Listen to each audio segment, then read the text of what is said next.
안녕하세요. 오늘은 경매 강의 두 번째 시간입니다. 굉장히 중요한 내용을 설명해 드릴 텐데요. 오늘은 권리 분석과 물건 분석을 설명해 드리겠습니다. 권리 분석, 경매에서 권리 분석 그러면은 막 골이 치근치근 아프고 골치 아프고 어려운 문제인 걸로 생각하시는 분들이 대단히 많습니다. 그런데 요즘은 이 권리 분석이나 물건 분석도 경매 사이트에서 거의 절반 정도 다 분석을 해서 그 결과를 보여주고 있습니다. 그래서 여러분들이 초보자라고 하더라도 제 설명만 잘 들으시면 아주 간단하게 권리 분석을 하고 문제없이 법률적인 문제도 없고 물건적인 문제도 없는 그런 부동산을 저렴하게 사실 수 있습니다. 자신감을 가지고 따라오시기 바랍니다. 우선 권리 분석이 뭔지 잠시 설명을 해드리면요. 권리 분석은 부동산을 물건을 샀는데 법률적인 문제가 있어가지고 제대로 권리를 확보하지 못하게 되는 낭패를 막기 위해서 법률적인 분석을 하는 겁니다. 법률적인 분석을 하려면 첫째로 등기부를 봐야 되겠죠. 등기부를 봐서 이 경매 낙찰 이후에 다 소멸되는 권리 말고 나중에 남아서 나에게 덤태기를 씌우는 그런 권리는 없는가, 이런 걸 볼 줄 알아야 되겠죠. 그런 게 권리 분석이고요. 그리고 또 한 가지는 내 토지를 샀는데 내 토지 위에 다른 사람의 건축물이 들어와 경계 침범을 해서 뭐 건축물이 절반쯤 들어와 있다든가, 이런 거는 미리 사전에 파악을 못하고 경매 낙찰을 돌려받아 놓으면은 그 처리를 해야 되는 어려움이 있겠죠. 그런 것들을 체크하고, 혹은 내가 건물을 샀는데 내 건물이 경계선 넘어가서 타인의 토지를 침범하고 있는 경우도 있습니다. 그럼 뜯으라 하면 뜯어야 되죠. 그러면 큰 낭패가 되겠죠. 그런 일을 막기 위해서 물건, 부동산 건물이나 토지 자체에 어떤 문제가 있는지 없는지 이런 것들을 따지는 것도 권리 분석이라고 할 수 있겠습니다.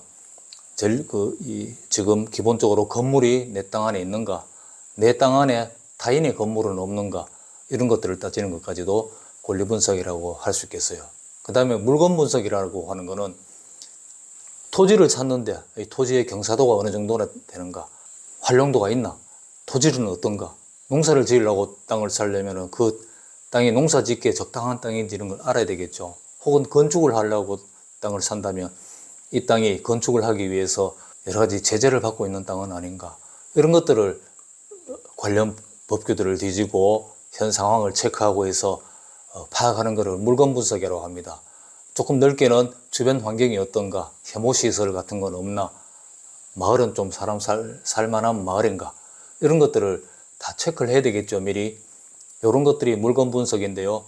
이런 권리 분석과 물건 분석을 하는 방법을 이제 제가 인터넷 사이트에 직접 접속해서 여러분들에게 제가 권리 분석, 물건 분석을 어떤 단계를 거쳐서 하는지 실제로 보여드리도록 하겠습니다. 가시겠습니다. 자, 여러분들이 지금 보시는 이 화면이 경매마당에서 어떤 한 물건을 선택한 겁니다. 이제 이 페이지가 물건 페이지입니다. 이 페이지에 이렇게 보시면 모든 내용이 다 들어있습니다. 여기에 권리 분석과 물건 분석을 하기 위한 기본적인 모든 사항들이, 모든 정보가 다 적혀 있으니까 이 페이지에서 이제 구체적으로 권리 분석, 물건 분석을 시작하게 되는 겁니다. 이건 여러분들이 보관해 놓은 데이터 중에서 자, 오늘 이제 물건 분석, 권리 분석 하겠다고 선택한 물건입니다. 저는 오늘 이 안성시 양성면에 있는 이 건물을 한번 권리 분석을 해 보겠습니다. 여러분들이 아셔야 할 거는 지금 이 페이지에 제시해 놓은 모든 내용들이 다 반드시 필요한 내용이고, 사실상 권리 분석, 물건 분석을 다 해 놓은 거라는 걸 아셔야 돼요. 그래서 이걸 이 페이지를 잘 검토하는 것만으로도 이 물건에 대해서 거의 대부분의 사항들을 다 파악할 수가 있습니다. 일단 이 물건에 여러분들이 관심 있는 물건이라고 찍고 오늘 살펴봐야 되겠다면 제일 먼저 뭐를 봐야 되겠습니까? 가격이라든가 토지 면적이라든가 건물 면적, 이런 거는 이미 여러분들이 다 보시고 그럴싸하다, 면적도 괜찮고 가격도 뭐 어느 정도 내가 생각하는 범위 안에 있다고 판단하셨기 때문에 이거를 보관해 놓으신 겁니다. 그러니까 이제 구체적으로 물건을 살펴봐야 되겠죠. 저는 제일 먼저 여기 주소를 복사합니다. 이 주소를 복사하면 이렇게 복사되었다고 나옵니다. 복사해서 이 카카오 맵에 가서 봅니다. 맵에서 띄우면은 이 주소를 띄우면 곧바로 이 물건이 이렇게 딱 나오죠. 이렇게 붉게 표시된 부분이 내가 지금 주소를 가지고 와서 본 건데요. 이 주소는 필지 하나만 보여주는 거기 때문에 실제 이 물건이 몇 개 필지인지 확인을 해야 되죠. 그 물건 내용, 이 물건이 어떤 내용을 가지고 있나를 보려면 여기 이제 매각 목록 이거를 보셔야 됩니다. 이 부분이 제일 먼저 확인해야 되는 부분입니다. 여기에 이거. 토지가 얼마나 있고 어떤 필지 다 있죠. 토지, 대지, 364번지 대지. 그 위에 단독주택이 있고 그리고 364-1 전, 364-2 이 전 농지가 2필지 포함되어 있죠. 그래서 땅이 총 3필지이고 주택이 하나입니다. 이거를 맨 먼저 확인을 하셔야 돼요. 그래서 이렇게 맵을 보시면은 이게 번지수가 안 나오죠. 그래서 카카오 맵에서도 이 지적 편집들을 동시에 볼 수 있습니다. 이렇게 보시면 364 이게 대지죠. 여기 건축물이 여기에 있죠. 이렇게 보시면 건축물이 이 대지 안에 밖으로 벗어난 거 없이 들어가 있습니다. 정상적으로 대지 안에 건축물이 있구나. 그 다음에 364-1 전 이런 모양의 뒤쪽에 농지가 있습니다. 364-2 전 이렇게 길쭉하게 생긴 이런 모양의 땅이 있고 이 위에 지금 건축물이 하나 있습니다. 지금 이 건축물이 이제 바로 법정지상권 성립 가능성이 있는 타인의 건축물입니다. 이런 상황을 이제 계략적으로 이제 확인을 하셨죠. 그럼 지적 편집도를 벗기고 보면 이제 토지 상황이 구체적으로 보이죠. 예, 농지로 이렇게 지금 여기에 텃밭을 조그만하게 농지가 이렇게 길게 있지만은 텃밭을 조그만하게 다 활용하지 않고 있습니다. 또 여기도 이렇게 농지가 길게 있는데 끄트머리 부분에 누군가의 건물이 하나 있어요. 이런 상황을 이제 파악했고요. 그 다음에 이 로드뷰를 보면 로드뷰가 이 안에까지 들어오죠. 한번 봅니다. 이게 지금 방금 보신 그 건물입니다. 이게 오늘 우리가 분석하는 목적물입니다. 이게 아마 흙집이고 시멘트 기와 건물인 것 같은데요. 건물 계략적인 상황을 딱 보면은 벌써 대충 각이 나오죠. 좀 한적한 곳에 있는 그렇게 고급스럽지는 않지만 뭐 그런 데로 쓸만한 주택입니다. 이 물건은 지금 토지가 상당히 넓고 토지에 비해서 가격이 저렴하기 때문에 또 흥미를 가지고 살펴보는 겁니다. 이 주변을 보면 아무래도 여기가 좀 이 시설물들을 해놓은 게 펜션 비슷한 그런 어떤 손님을 받는 공간으로 활용했는 것 같아요. 이런 것도 다 물건 분석의 내용입니다. 그리고 여기에 타인의 건축물이 하나 있습니다. 자, 이게 뭐 법정지상권이 성립할지 여부는 낙찰받기 전에는 파악하기 힘듭니다. 왜냐하면 법정지상권이 성립하려면 과거에 이 주택과 토지가 동일인의 소유였는데 지금 이 경매로 소유자가 바뀌게 되는 거 맞느냐 이런 것들을 세심하게 따져봐야 되는데 그런 내용들을 땅 주인이 되기 전에 파악하기가 상당히 곤란합니다. 굉장히 그 탐문을 해야 되고 또 여러 가지 서류도 검토를 해야 되고 저 사람들이 동일인의 소유였다는 사실을 뭐 증명하는 혹은 아니었다는 사실을 증명하는 그런 문서 같은 거 가지고 있을 수도 있고 그런 것들을 다 확인할 수 없기 때문에 우리는 법정지상권이 성립할 가능성도 있다라는 상태 아래에서 대개 경매에 참여할 수밖에 없습니다. 그런 점을 아셔야 되고요. 지금 이 페이지의 이 설명에 다 보면 이런 내용들, 수목, 제시 외 수목, 소유자 미상, 법정지상권 성립 여부 불분명 이런 내용들이 여기 다 있습니다. 이런 것들을 다 읽어보고 여기에 있는 이 나무들은 소유자가 누구 건지 모르니까 낙찰받으면 이 수목을 위한 법정지상권이 성립할 수도 있겠구나. 그런 걸 아셔야 되는 겁니다. 주변을 이렇게만 살펴봐도 대번의 상황을 이게 지금 대충 어떤 물건이구나 파악이 가능하죠. 그리고 지속도를 끄고 이렇게 보면 지금 요 대지 바깥쪽으로 이 푸른 숲처럼 보이는 이 부분을 지금 다 활용하고 있는 겁니다. 여기에 작은 제시외 건물인 창고도 있고 이건 무슨 얘기냐면은 이 토지 주변으로 실제 이 목적 토지보다 더 넓은 면적을 뭔가 활용하고 있는 거죠. 그거는 넓은 면적을 활용할 수 있다면은 장점이겠습니까? 단점이겠습니까? 장점이죠. 이 면적을 나머지 토지를 침범해서 혹시 뭐 건물을 뜯어야 된다든가 그렇다면 단점이 되겠지만 그게 아니고 이 토지가 어떤 토지인지 한번 살펴봐야 됩니다. 다시 지적도를 봅니다. 보면은 여기에 목적 토지는 이렇게 빨간색 표시 안에 있지만 실제 이 주변으로 넓은 부분을 쓰고 있습니다. 이거는 뭐냐면 도로입니다. 여기가 도로.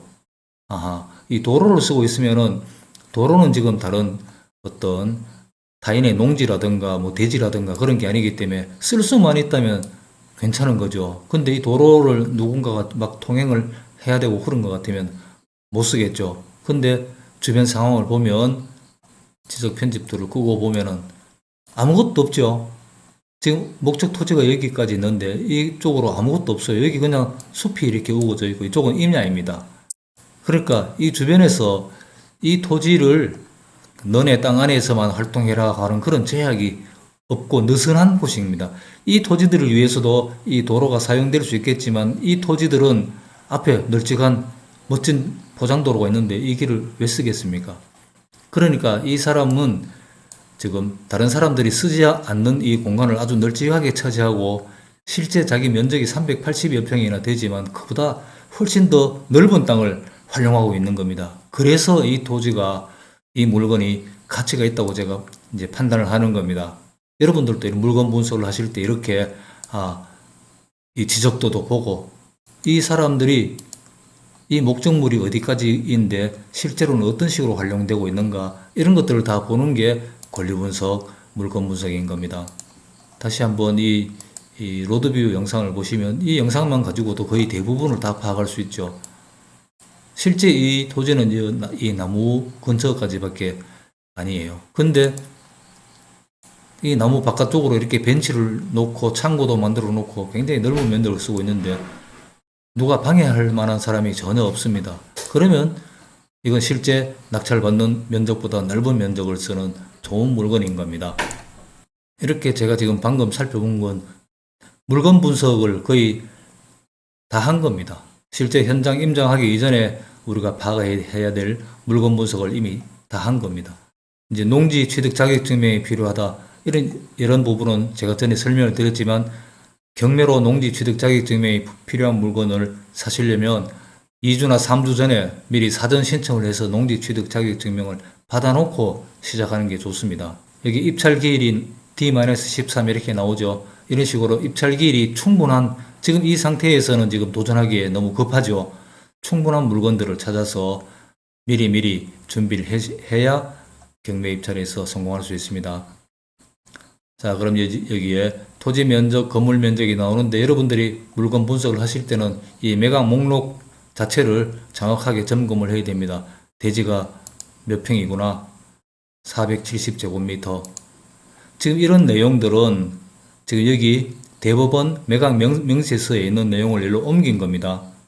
이게 정확하게 옮겨졌는지 여러분들이 최종적으로 이걸 확인을 해야 됩니다. 매각 명세서를. 매각 명세서를 보면 정확하게 다 나오죠. 대지 470제곱미터 364. 그 다음에 이 지상에 단독주택이 있고 이게 흑벽돌조 단독주택이 하나 더 있는데 이거는 지금 창고 용도로 쓰고 있는 앞쪽에 있는 그겁니다. 그리고 전 307, 전 483 이런 면적을 가진 물건이 포함되어 있는 게 확실히 나오죠.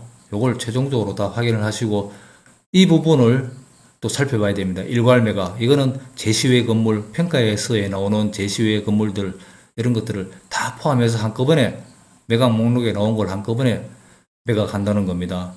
근데 여기 자세히 보시면은 본권 토지 및 인접필지 경계상에 매각 대상 아닌 소유자 이상의 제시외 건물, 벽돌조 주택 나오죠. 이 부분 그리고 제시외 수목 이런 것들은 그 타인의 물건이라는 겁니다. 그거는 여기에 매각에 포함 안 되는 거죠. 그러면 이 타인의 물건을 위해서 법정지상권이 성립할 가능성도 있구나 이런 것들을 아셔야 되는 겁니다. 그리고 평가를 할 때 이런 제시외 건물이 있고 타인의 수목이 있다 이런 것들을 감안해서 그것 때문에 조금 손해보는 것을 감안해서 평가했다 이런 뜻입니다. 감정평가서의 내용에 대해서 여기에 부원해서 법원에서 설명을 한 겁니다. 이렇게 매각 명세서를 확인했고, 이 감정평가서가 여기에 있지만 또 여기에 감정평가 내용을 다 요약해 놓은 게 있어요. 요거를 꼼꼼하게 다 읽어보시는데 뭐 특별한 내용은 없습니다만은 여러분들이 경매 참여할 땐 다 읽어보셔야 되죠. 그리고 건물에 대해서도 나옵니다. 건물이 사용 승인일이 2000년이구나. 건물 내부는 대충 어떻게 만들어져 있구나. 이런 것들이 다 나옵니다. 설비 내역, 이 화장실도 있다, 뭐 샤워장도 있다는 그런 뜻이죠. 이런 것들을 꼼꼼하게 다 읽으시는 겁니다. 그게 권리 분석입니다. 그리고 이제 가장 중요한 등기부 현황이 나왔습니다. 제가 아까 권리 분석을 할 때 등기부를 볼 줄 알아야 된다 했는데, 사실은 여러분들이 지금 이 경매 사이트 이 자체를 뭐 믿기만 한다면 등기부 볼 줄 몰라도 아무 상관없습니다. 왜냐하면은 지금 여기에 나오는 거는 이 등기부를 그대로 보여드리는 게 아니고 등기부의 현황을 요약해서 분석해서 보여주는 겁니다. 말소 기준 등기 여기 나오죠. 이거 근저당권 설정, 이게 말소 기준 등기입니다. 요 말소 기준 등기와 그 이후의 모든 등기들은 다 소멸하는 겁니다. 그렇게 분석을 다 해놓은 거예요. 그러면 이 말소 기준 등기 앞쪽에 선순위 권리가 아무것도 없죠. 소유권만 있는 겁니다. 박문환이라는 소유자가 단독 소유하고 있으니까 낙찰받으면 여러분의 소유가 되는 겁니다. 다른 제약 사항에 아무것도 없죠. 이게 이제 등기부를 파악하는 권리 분석을 이것만 보면 끝나는 겁니다. 되게 쉽죠? 근데 이제 이 경매 사이트를 100% 믿을 수는 없는 거지 않습니까? 이 사람들이 실수를 할 수도 있고. 그래서 내가 비싼 물건을 사고자 할 때는 내가 직접 등기부를 봐야 됩니다. 요즘은 이 인터넷으로 보기 때문에 여기서 이 등기부를 보는 것도 이게 실제 등기부입니다. 이걸 보고 여러분들이 최종적으로 맞나 확인을 해봐야 되는 거죠. 그래서 등기부를 볼 줄 알아야 되는 겁니다. 자, 등기부 보는 걸 제가 간단히 지금 이걸 보시면서 설명해 드리겠는데요. 이 표제부가 나옵니다. 제일 앞에. 표제부에는 이 부동산에 관한 지목이 뭐고 면적이 얼마나 되는가 그런 걸 보여주는 겁니다. 이거는 뭐 이게 정확한가, 내가 살려놓은 물건인가 여부만 확인하면 되죠. 그래서 특별히 다툼이 되는 내용은 여기 없습니다. 근데 갑구는 소유권에 관한 사항입니다. 이 사람이 누가 소유했다가 누구한테 넘어갔나, 소유권이 움직이는 사항을 여기에다 표시합니다. 그리고 소유권과 관계되는 압류, 가압류, 가등기 이런 거는 갑구에 표시가 됩니다. 그리고 이제 을구, 아직 갑구죠. 갑구에 뭐 가압류 이런 게 뭐 많이 있습니다. 그 다음에 을구는 소유권 이외에 제한 물권, 그러니까 저당권, 지역권, 전세권, 지상권 이런 소유권을 제한하는 물권, 그거에 대한 기록이 을구에 다 나옵니다. 자, 그러면 여기에서 우리가 등기부에서 말소 기준 등기가 뭐가 되는지 요거를 알아야 되는데요. 요거는 좀 외우시는 게 좋습니다. 말소 기준 등기는 저당권, 압류, 가압류, 담보 가등기 이 네 가지 중에서 순위가 가장 이렇게 앞서는 그 권리, 그게 말소 기준 등기가 되는 겁니다. 예를 들어서 가압류가 맨 앞에 있다. 그러면 그 가압류가 말소 기준 등기가 되는 겁니다. 말소 기준 등기는 그 이후의 모든 등기는 경매 낙찰로 소멸된다. 이런 뜻입니다. 말소 기준 등기라는 게 등기에 따로 있는 게 아니고요. 그렇게 저당권, 압류, 가압류, 담보, 가등기. 근데 이 네 가지를 뭐 외우시라고 제가 말씀드리는데 외우시고 이 중에서 가장 앞순위가 말소 기준 등기이고 말소 기준 등기와 그 이후의 모든 제한 물권들은 경매 낙찰로 소멸한다. 이것만 아시면 등기부를 파악할 수 있는 겁니다. 자, 그런데 갑구도 있고 을구도 있었는데 이게 전부 따로따로 갑구에도 뭐 압류, 가압류가 있고 을구에도 저당권이 있다. 근데 순위를 어떻게 판단하느냐? 이게 이제 등기부를 볼 때 가장 핵심적인 지식인데요. 동구에서는 순위번호, 동구라는 거는 갑구면 갑구, 을구면 을구.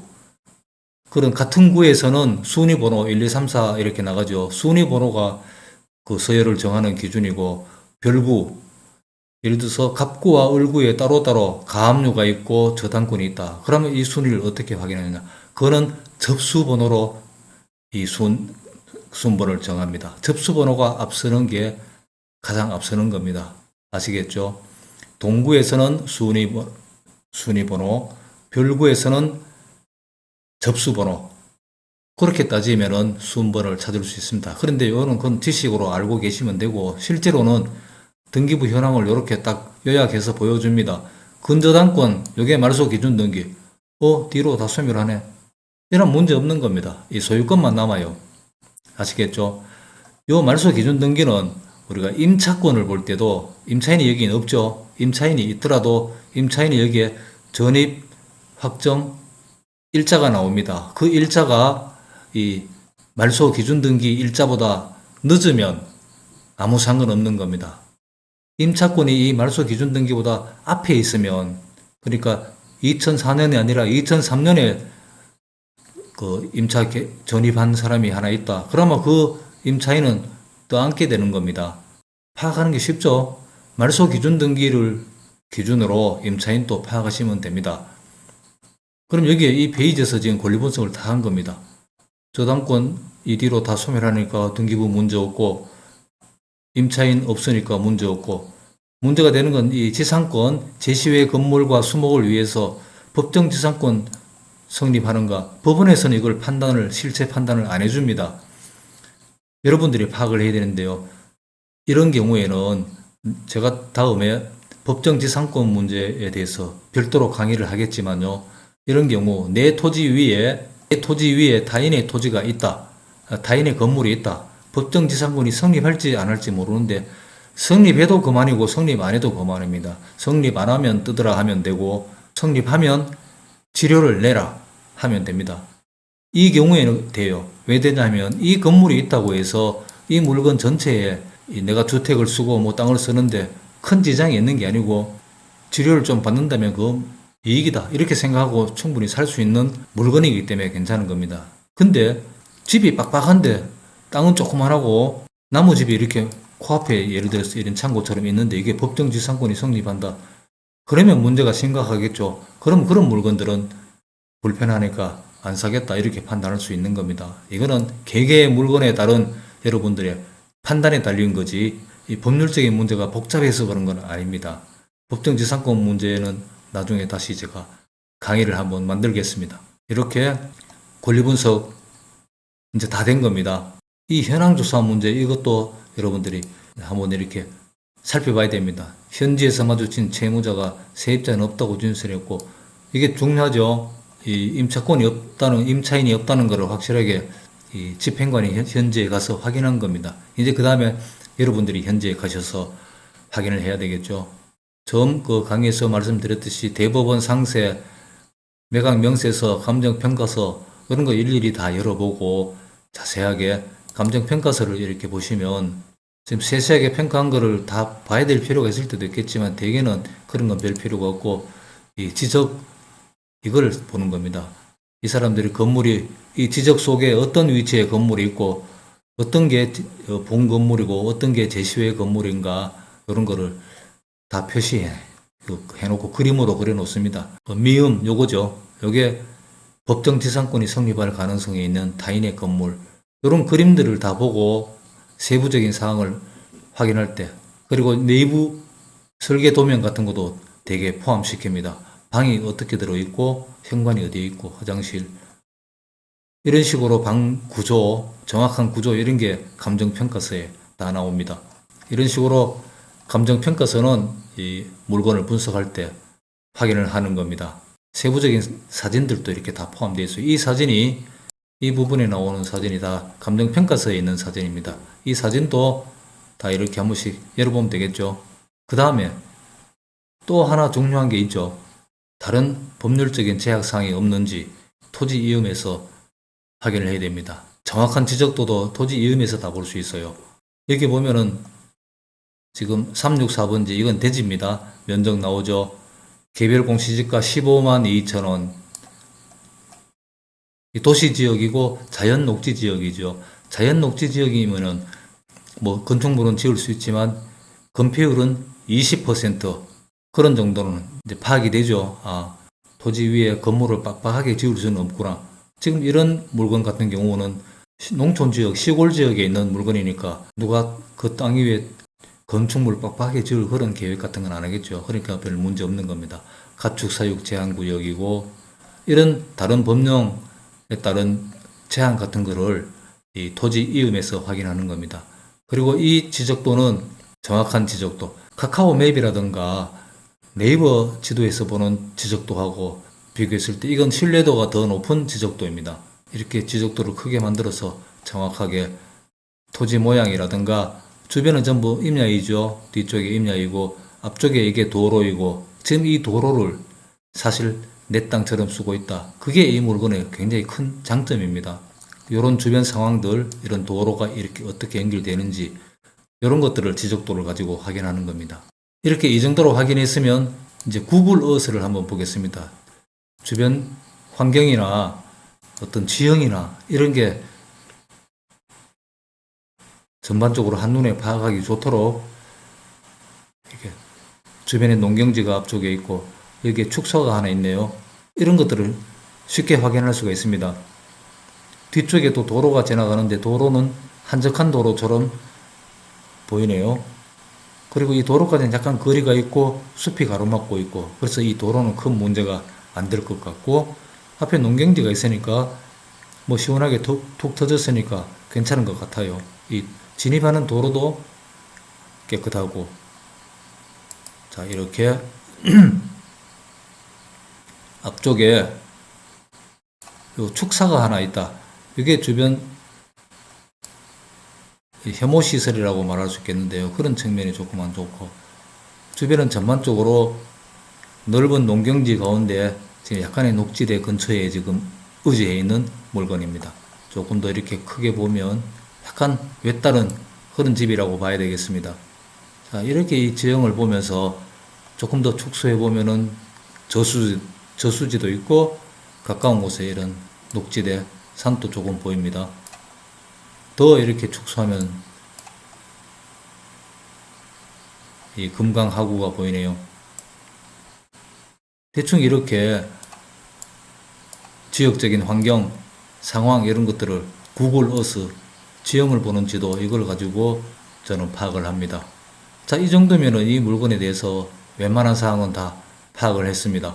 이제 여러분들은 이 정보를 가지고 현장에 이제 가서 정말 이 동네가 마음에 드나, 이 물건이 내가 원하는 물건인가 이런 것들을 체크하시고 실제로 집으로 들어가는 도로 같은 게 문제는 없는가 이런 것들을 현장에 이제 가셔서 살펴봐야 되는 겁니다.